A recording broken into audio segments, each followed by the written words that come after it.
It's wonderful to be practicing with you all tonight.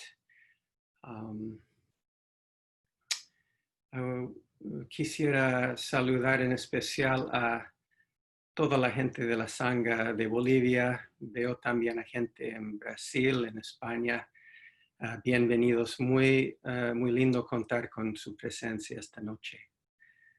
I'm going to have to beg your indulgence tonight and ask for your patience because I'm going to be jumping back and forth between Spanish and English. Can you hear me okay? Okay, good. So I'd like to begin by just acknowledging that the place where I live and the place where I work and the place where I practice here in New York is in the ancestral territory of Lenape-Hoking, the lands of the Lenape indigenous people who were displaced historically by people of European descent who came and colonized these lands. The Lenape never voluntarily ceded these lands to those who came after in the 17th century. And these lands continue to be of vital importance to the descendants of the Lenape ancestors in their cultural and spiritual life. Estoy diciendo que para empezar quiero reconocer que donde vivo, donde trabajo y donde practico aquí en Manhattan es territorio ancestral del pueblo indígena Lenape, en tierras que nunca fueran cedidas voluntariamente por los Lenape a la gente de ascendencia europea que llegó a colonizarlas. Y estas tierras siguen siendo de vital importancia para los descendientes de los antepasados Lenape. Estamos ahora lanzados a nuestro periodo de práctica intensiva o ango y tenemos un texto de estudio del maestro Dogen sobre la pintura del pastel de arroz. No voy a comentar ese texto esta noche porque vamos a tener muchas oportunidades de estudiarlo juntos. Lo único que puedo decir para ustedes que han mirado el texto es que esta charla es una pintura de un pastel de arroz. So we are now embarked in our study period, and we have a study text, Master Dogen's painting of a rice cake. And I'm not going to speak about that tonight because we're going to have many other opportunities to look at it together. But I will say for those of you who've looked at the text, the only thing I'll say is that this Dharma talk is a painting of a rice cake. What I would like to talk about is in the spirit of our monthly fusatsu, or atonement ceremony that we usually, for those of you who don't know, we usually hold once a month on the fourth Thursday of each month. And we call it an atonement ceremony. Other Dharma centers call it a repentance ceremony. Más bien, esta noche voy a hablar de, en el espíritu de nuestra ceremonia de fusatsu, una ceremonia que no hacíamos en Bolivia en nuestros retiros, aunque alguna parte lo van a reconocer si han estado en retiros con nosotros.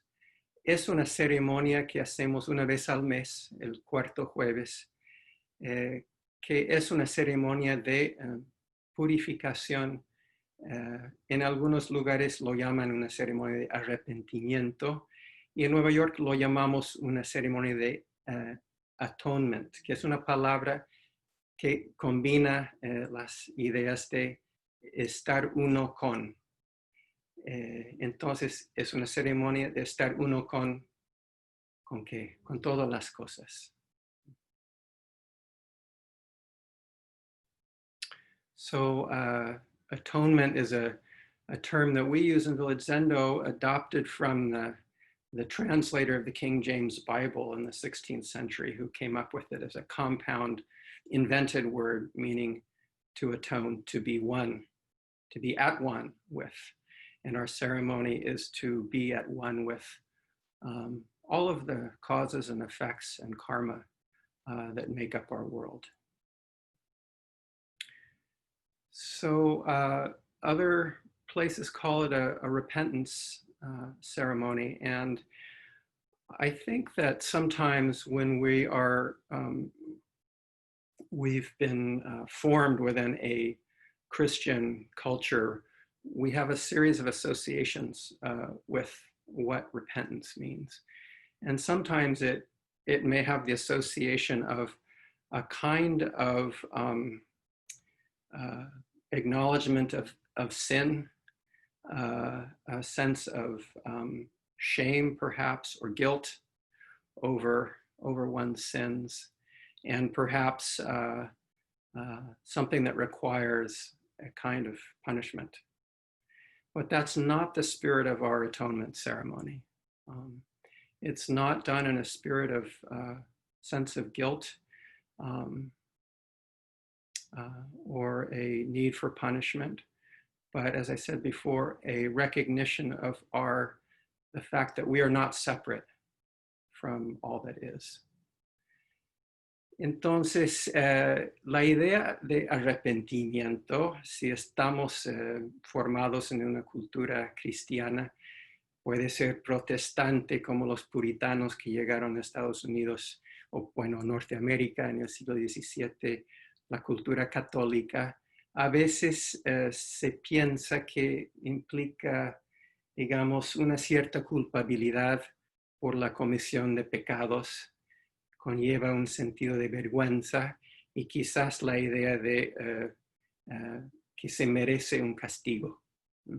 Eso no es el espíritu de Fusatsu, que es simplemente reconocer nuestra interdependencia con todos los seres.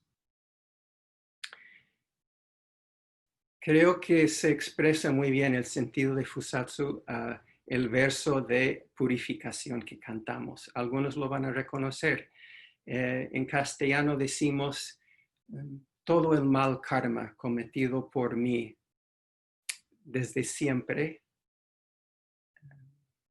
debido a mi codicia, cólera e ignorancia, sin principio, nacido de mi cuerpo, boca y pensamientos, ahora lo asumo plenamente.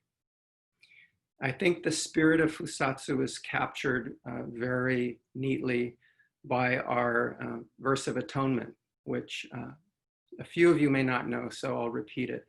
But the verse of atonement says, all evil karma ever committed by me since of old, on account of my beginningless greed, anger, and ignorance, born of my body, mouth, and mind, now I atone for it all. So what is this evil karma? Karma just means actions.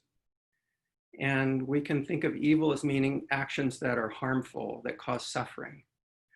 And we say, ever committed by me. So it means that it refers to the actions that I have committed personally and individually. But not only that, maybe a Christian penitential notion would imply more the individual.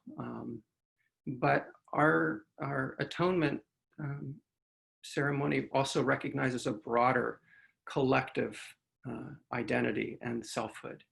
In other words, all of the evil karma that I have committed in all of my interconnectedness with all beings throughout time, all evil karma ever committed by me,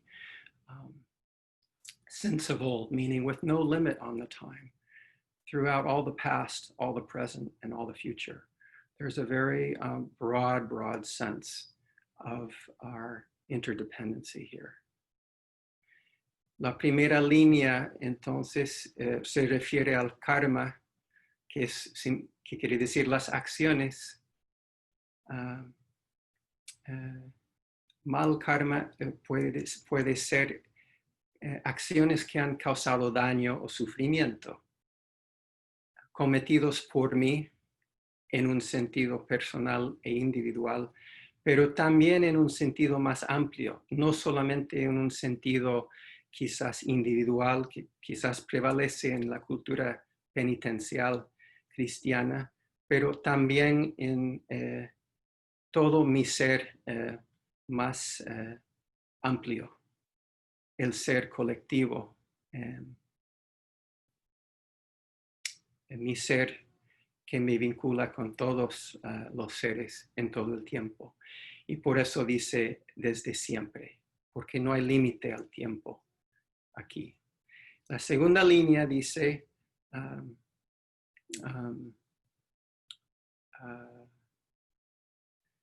debido a mi codicia, cólera e ignorancia sin principio, los tres tesoros que en el budismo se piensa son los orígenes del sufrimiento.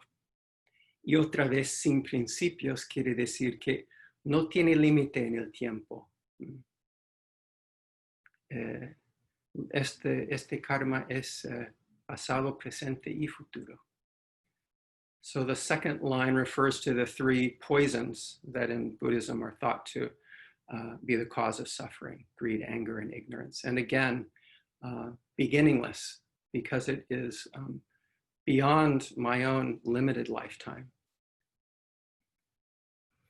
Born of my body, mouth, and thought, the karma that's committed not only very obviously through my actions and deeds, but also through my speech, through my thoughts. We create karma all the time in the most subtle ways. A simple thought is a cause that will have an effect karmically. So we have to take care of all of these different ways that we create karma.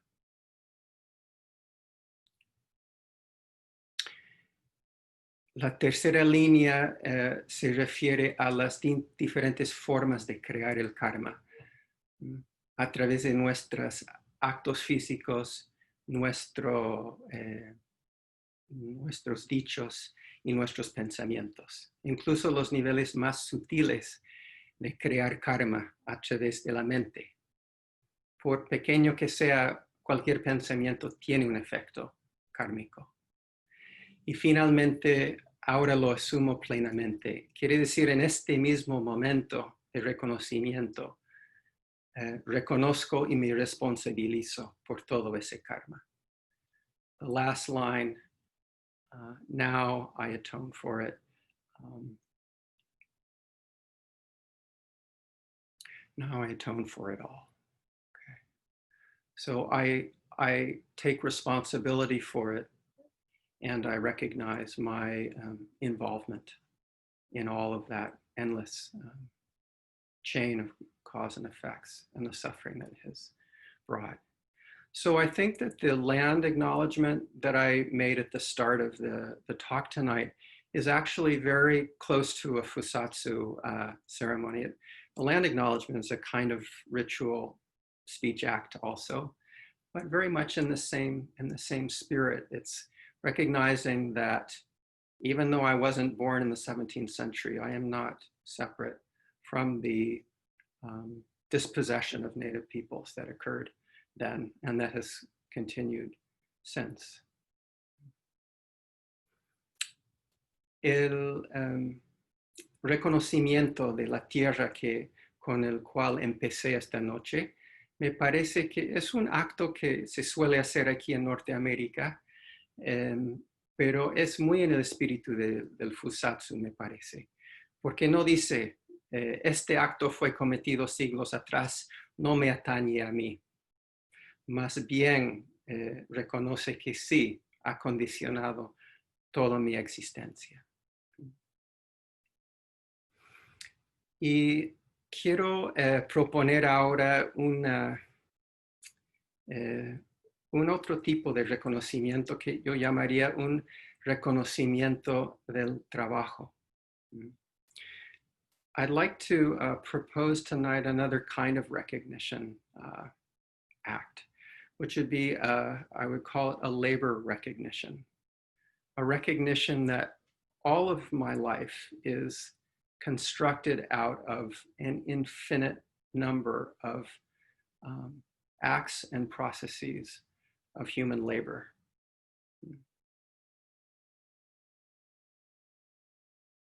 And I can see this in every aspect of my life. I can see it in the walls of the apartment building that I live in. I can see it in the computer that I have before me and the Zoom application that I'm using. Every one of them was constructed out of human labor. Entonces, esta manifestación de todos los procesos laborales y su influencia en mi vida se ve evidentemente en todo mi entorno, en las paredes de mi departamento, en mi computadora. Está presente en todo. Si yo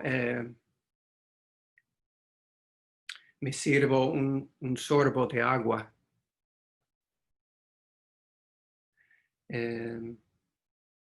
este acto está construido de alguna manera por una infinitud de actos laborales. Si abro el grifo para sacar el agua y recibirlo, ese grifo fue construido por la mano de obra de otros seres humanos. Y la tubería que me trae ese agua también fue construido en alguna fábrica. Y los grandes canales que traen la provisión de agua a la ciudad de Nueva York también fue una obra de trabajo humano. Y la construcción de las represas donde se junta el agua para la ciudad también fue una obra de trabajo humano. So if I have a drink of water, which I could really use right now on this warm evening, when I open the tap to receive the water, that tap was constructed out of human labor. And the pipes that bring the water to my tap were produced in a factory through human labor. And the great channels that provide the water supply for New York City were produced out of enormous human labor and energy. And the reservoirs that were built to store the water that supplies the city were also built out of great human labor. And actually, if we think about dispossession, there were many communities of descendants of white European settlers that were displaced or dispossessed of their lands in order to create those reservoirs, just as those communities had been built on earlier processes of dispossession of indigenous communities. And if my tap has a problem or the drain isn't running right, I get on the phone and I call the maintenance office, and a woman speaks to the supervisor, who speaks to one of the maintenance men like Rocky or Jesus or Kamau, and they come and they solve the problem for me. And I am totally dependent upon their labor. Si me malogra el grifo, entonces llamo a la secretaria que se conecta con el supervisor del edificio, que se conecta con los trabajadores de mantenimiento que vienen y me arreglan el grifo. Total dependencia mía sobre los demás trabajadores. There are different kinds of labor that shape my life. There is forced labor and there is so-called free labor. And in the history of the Americas, the primary form of forced labor, as you all know, was slavery. There were millions of native peoples who were enslaved. after the arrival of Europeans. And there were many, many more Africans and people of African descent who were enslaved and whose labors went into the building of the society. And the repercussions and the legacies of slavery continue to affect us and affect me down to the present. I'm not separate from all of that labor, forced labor. Podemos pensar en distintos tipos de trabajo. Hay trabajo coactivo y trabajo libre. Y del trabajo coactivo, el principal en las Américas ha sido la esclavitud. Se esclavizaron millones de indígenas y se esclavizaron aún más africanos y descendientes de africanos que tuvieron que trabajar en condiciones coactivas durante siglos. Y los sistemas de trabajo y los sistemas morales y culturales erigidos sobre esas estructuras de trabajo, las estructuras de raza y clase, me siguen afectando y nos siguen afectando hasta hoy en día. The structures of labor and social relations and the ethical structures are based on hierarchical and servile and slave labor conditions that started out centuries ago. If we think about free labor, we're talking normally about wage labor. Wage labor is very different from slave labor. It was not brought about through political or legal or physical compulsion. But there's still ways in which so-called free labor is coercive, because if a worker doesn't feel like working for wages, what are they going to do? How are they going to support themselves if they have no independent means of production to support themselves? So we're forced to engage in wage labor, most of us, because we have no other means of production. Those means of production were concentrated in the hands of a certain number of people and corporations, which means that we are in some ways forced to work.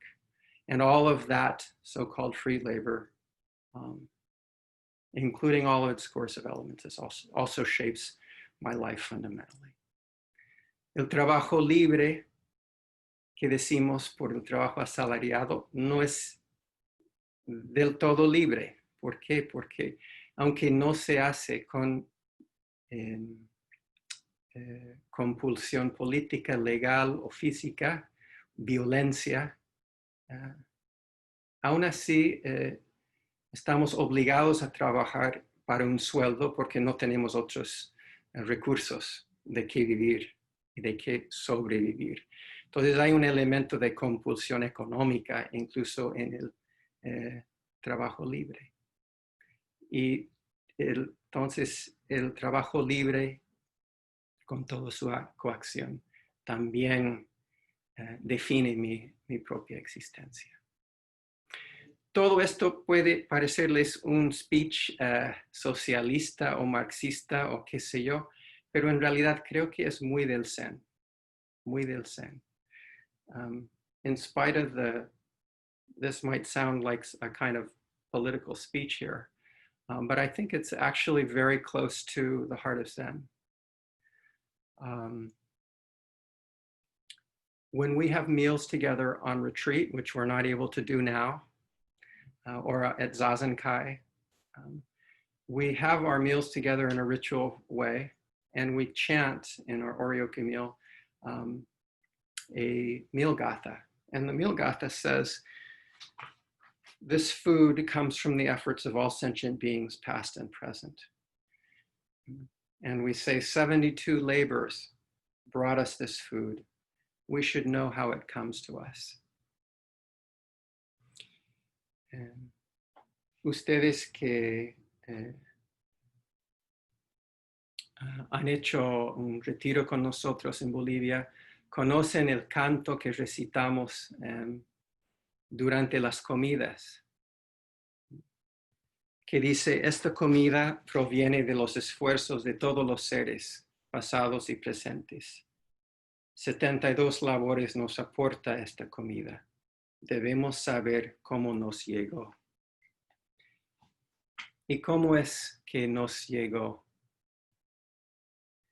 En realidad no se puede decir, no se puede saber, y sin embargo tenemos que reconocerlo como parte de nuestra vida.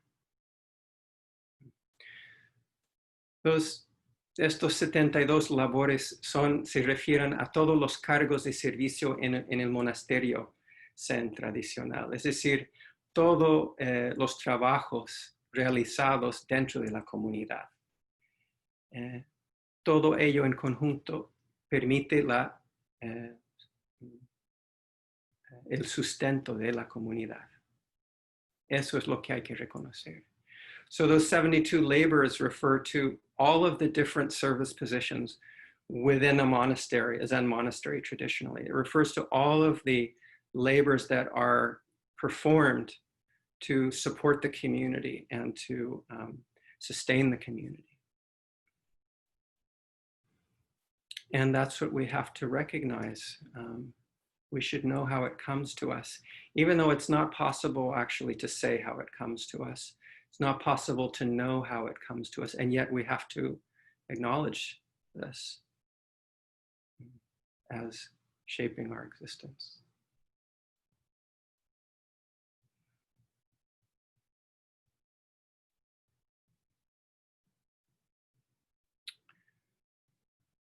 In a Fusatsu talk, there's a final part of the talk that refers to one of the Bodhisattva precepts. And the precept that I've been talking about tonight is the second grave Bodhisattva precept, the precept of not stealing.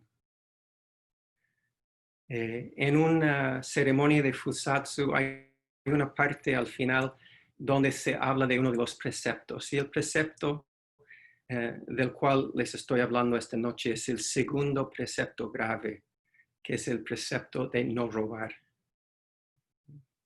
No robar significa no tomar las cosas que pertenecen a otro. No aprovecharse de los recursos y pertenencias de otros. No despojar las cosas de otros. No explotar las cosas que pertenecen a otros. So not stealing means don't take what's not yours. Don't take what's not given to you. Don't engage in dispossession or exploitation of resources that are not your own. So when we work with the second precept, in a sense, we have to look at it very literally. Just don't do that. Just don't do that. El sentido inicial del precepto es no hacer esto, no tomar las cosas de otro. Ahora hay un nivel, otro nivel un poco más complejo que reconoce que en realidad nosotros estamos totalmente imbricados en relaciones de robo todo el tiempo, de aprovechamiento de otros, de despojo y de explotación de los bienes de otros. Si somos honestos con nosotros mismos, no podemos salir de estas relaciones de explotación, despojo y de robo. Así nomás es. So the second more complex layer of working with the precept is recognizing that actually we can never get out of our involvement in acts of stealing. We're entirely immersed in relationship of taking advantage of others, labor, land, and other things. If we're honest with ourselves, we are utterly bound up in these relationships of stealing. But it's important to recognize that fact, because if we can recognize it, we may be able to act a little bit more consciously and a little bit more skillfully in trying to diminish the suffering that comes from the stealing. Es muy importante reconocer que estamos imbricados en eso, porque si lo reconocemos, podemos tener un poco más de conciencia y un poco más de habilidad para disminuir el sufrimiento que proviene del acto de aprovecharse de otros, el acto de robar a otros. Y el último nivel para trabajar con este precepto es el nivel absoluto. Y según la enseñanza más profunda, el precepto de no robar significa que no existe el robo. No es posible robar porque no hay quien roba, no hay quien sea víctima de robo y no hay que robar. Esto es la enseñanza profunda de la vacuidad. So the final and deepest layer of the meaning of the precept is that ultimately there is no stealing. The precept of not stealing is that there is no stealing, because there is no one to steal, no one to steal from, and nothing to be stolen. So how can we can't make sense of that. It doesn't sound rational, but the truth is based on the idea that any notion of self and other is artificial because of our interdependency. And if we let go of those ideas of separation and recognize our interdependency, there is no stealing. We don't steal. So it's an understanding based on our interdependency. Just as the idea that we're completely bound up in relations of stealing all the time is a product of our interdependency at the same time.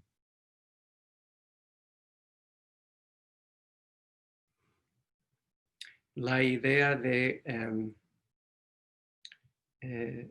que no hay robo está basado en la idea de la interdependencia, porque no hay separación entre uno y otro y separación entre uno y el objeto a ser robado.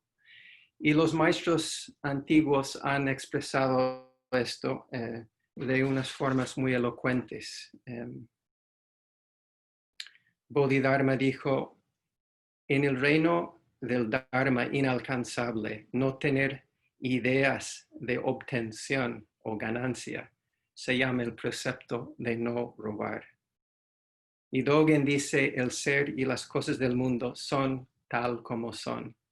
La puerta de la emancipación es abierta. Y el orden de paz, el orden Zen de la paz, que fue fundado por Enkyo Roshi y Bernie Glassman y otros, dice que ser satisfecho con lo que tengo es el precepto de no robar. So the teachers have expressed this absolute notion of non-stealing in different ways. Bodhidharma says, in the realm of the unattainable Dharma, not having thoughts of gaining is called the precept of not stealing. And Dogen says the self and things of the world are just as they are. The gate of emancipation is open. And the Zen Peacemaker Order, which Enkyo Roshi and Bernie Glassman and others founded, says, being satisfied with what I have, this is the precept of not stealing. Y creo que esta visión de las cosas nos da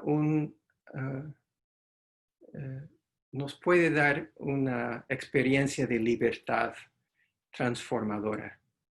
Y si podemos experimentar esta libertad a través de la práctica, a través del zazen, y luego incorporarlo en nuestras vidas, otra vez podemos servir a los demás en nuestras vidas cotidianas, disminuyendo el sufrimiento que encontramos. So I think that what the teaching here is pointing to is a level of freedom that we can experience through our practice if we really practice deeply. And if we're able to experience that and really incorporate it and integrate it into our lives, the freedom from recognizing that we are not separate can allow us again to be of service in the world and to help to reduce the suffering in our midst.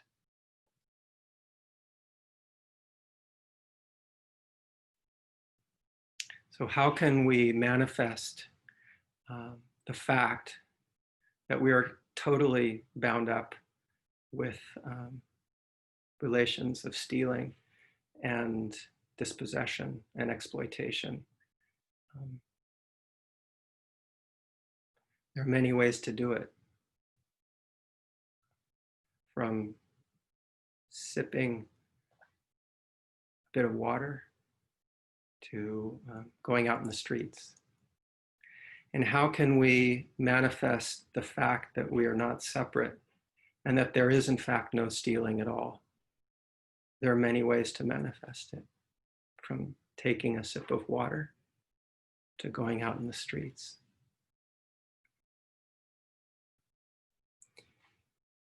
¿Cómo podemos manifestar este hecho de que estamos totalmente involucrados en las relaciones de robo, de despojo y de explotación? Hay mil formas de manifestarlo, desde tomar un sorbo de agua hasta salir a la calle y manifestarse públicamente. Y cómo manifestar el hecho de que no existe el robo, ni el despojo, ni la explotación. También hay mil maneras, desde tomar un sorbo de agua conscientemente hasta salir a las calles a manifestar. Voy a terminar reconociendo que mi vida es condicionado totalmente por las relaciones de trabajo desde siempre. Trabajo tanto libre como forzado. Trabajo tanto digno como indigno. So I'll just end by acknowledging that my life is totally shaped by all of the infinite relations of labor that have gone on and continue to go on, and will continue to go on throughout time. Forced labor, free labor, dignified labor, and undignified labor. Thank you for your patience. Thank you for your efforts tonight. Mil gracias a todos. Y disculpas por sorry to be so long-winded.